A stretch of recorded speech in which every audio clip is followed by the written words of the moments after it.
Ngayong araw guys ay magluluto naman tayo ng pininyahang manok na walang pinya. Pininyahang manok na walang pinya. Yung nakalimutan mo nga bumili ng pinya pero gusto mo talagang magluto ng pininyahang manok kaya gawa na lang ng paraan. Ngayong araw mga mubang ay susubukan natin magluto ng pininyahang manok na walang pinya. Kasi ito lang gagamitin natin. Buhos natin dito. Ayan. Bali binuhos ko nga pala dito guys yung ating pineapple at naglagay ako ng paminta kasi ang gagawin ko dito guys i-marinate ko muna siya magdamag. At naglagay din ako dyan ng asin at patis para may lasa na siya guys. Pero pwede naman itong hindi na i-marinate guys. Sit aside ko nga muna ito guys at nag-prepare na rin ako ng ating carrots, patatas, at bell pepper. Siyempre, pininyahang manok to kaya dapat meron din tayong carrots, patatas at bell pepper para talagang kompleto si Kados. Yun nga lang, wala talagang pinya. Pagkatapos ko nga nabalatan yung ating carrots at patatas, ay akin nga muna itong hinugasan. Pagkatapos, hiniwa ko lang ito ng ganitong slice.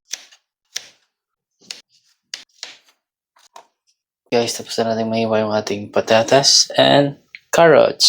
Pagkatapos ko nga mahiwa yung ating patatas at carrots, ay naghiwa na rin ako ng ating bell pepper. At syempre, sinunod ko na rin yung ating bawang at sibuyas.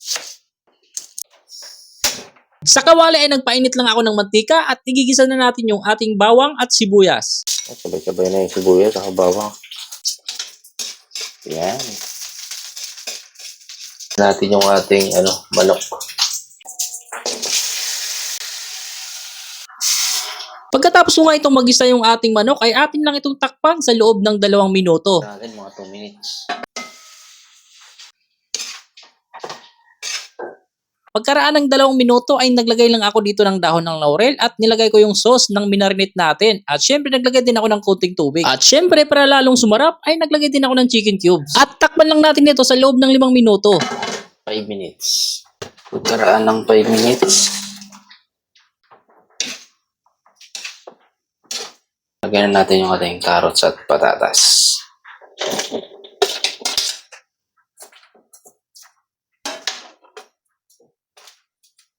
Cover natin siya for another 3 minutes.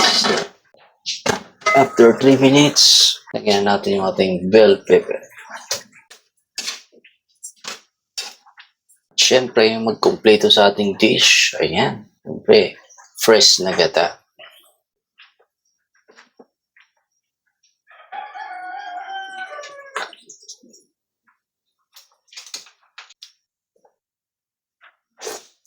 Lasang pineapple ah. Dagdag tayo ng patis.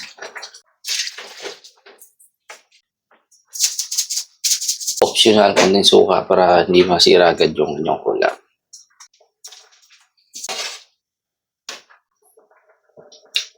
Manang natin yung final sauce.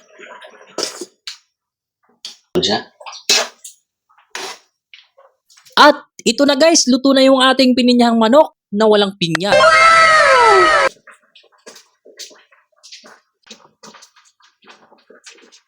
Na guys, luto na yung ating pininyahang manok na walang pinya. Grabe, sarap.